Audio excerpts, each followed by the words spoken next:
எல்லோரும் சொன்னார்கள் அடுத்த அயோத்தி தமிழ்நாடு தான் என்று சொன்னார்கள். அவர்களுக்கு புரியவில்லை. அயோத்தியில் பாபர் மசூதி இருந்த இடத்தில் நடு இரவில் முதலாக குழந்தை ராமரை கொண்டு போய் சேர்த்தது அங்கே இருந்த மாவட்ட ஆட்சித்தலைவர். அந்த மாவட்ட ஆட்சித்தலைவருக்கு பிஜேபி காலத்தில் எம்பி பதவி கொடுக்கப்பட்டது. அவருடைய துணைவியாருக்கு எம்எல்ஏ பதவியும் கொடுக்கப்பட்டது. அதற்கு பிறகு கவர்னர் பதவியும் கொடுக்கப்பட்டது. ஏனென்றால் அங்கே இருந்த மாநில அரசு அப்படிப்பட்ட அரசு. ஆனால் இன்றைக்கு திருப்பரங்குன்றத்தில் மதுரையில் இருக்கிற ஆட்சித்தலைவர் குழந்தை ராமரை உள்ளே வைக்கிறவர் அல்ல.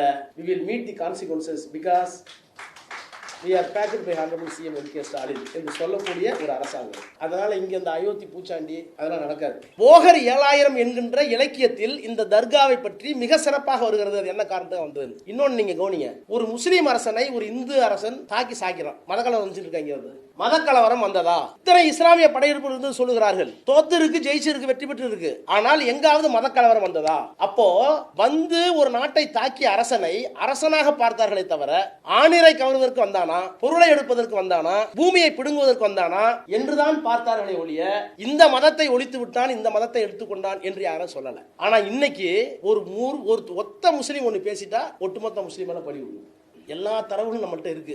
இப்படிப்பட்ட தரவுகள் அயோத்தியில் இல்லாது போன காரணத்தினால் அயோத்தியில் ஒரு ஜட்ஜ்மெண்ட் வந்துருச்சு. என்ன சொன்னாங்க? நீங்க தொடர்ந்து 600 ஆண்டு காலமாக இஸ்லாமியர்கள் தங்களுடைய பாத்தியத்தை பொசஷன் ப்ரூவ் பண்றதுக்கு எங்கள்கிட்ட மெட்டீரியல் இல்ல, இடையில சில இடத்துல செயின் காணும் அப்படின்னாங்க. அந்த மாதிரி இங்க சொல்ல முடியாது, திரும்ப ஒன்று சொல்ல முடியாது. சேவியரை பொட்டி ஏத்துனா செயினை கம்ப்ளீட்டா க்ளோஸ் பண்ணிடுவார்.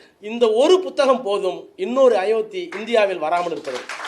இந்த புத்தகத்தோடைய இனிமேல இந்த திருப்பரங்குன்றத்தை முன் வச்சு நீதி கேட்டது யாரால் அப்படிங்கிற தலைப்புல கருத்தரங்கம் நடத்தினால்தான் தமிழ்நாடு காப்பாற்றப்படும் என்றால் அதற்கும் நாம் தயாராக இருக்க வேண்டும் என்பதை இந்த திருப்பரங்குன்றத்தில் நாம் முடிவு செய்ய வேண்டும். இல்லைன்னா நீ ஜட்ஜ்மெண்ட்டுக்குள்ள போனீங்கன்னா சொல்லி கோவம் வந்துடும். நல்ல வேலை நானும் கோர்ட்ல இல்லப்ப, நானும் கோர்ட்ல இல்லை, நானும் பிராக்டிஸ் பண்ணிட்டு இருந்தேன். இவ்வளவு பெரிய 2G வழக்கே 7 வருஷம் பொறுமையா இருந்து நடத்திட்டு தான் வெளியே வந்தேன். ஆனா நீங்க கொடுக்கப்படுகிற தீர்ப்பெல்லாம் பார்த்தாக்க நீதி தனியா இருக்கு, சட்டம் நீங்க நான் பல நேரத்தில் சொல்லுவேன். வின்சென்ட் சர்ச்சில் கேட்டாங்க, why the court of law is being called for law, why it is not being called court of justice. தமிழ்ல நீதிமன்றங்கிறோம்ல, ஆனா இங்கிலீஷ்ல என்ன கோர்ட் ஆஃப் லா தானே, ஏன் கோர்ட் ஆஃப் ஜஸ்டிஸ் வைக்கலன்னு கேட்டாங்க. அது ஒரு கிண்டல் பட்டு சொன்னாரு. I think that they know that justice will not be rendered properly.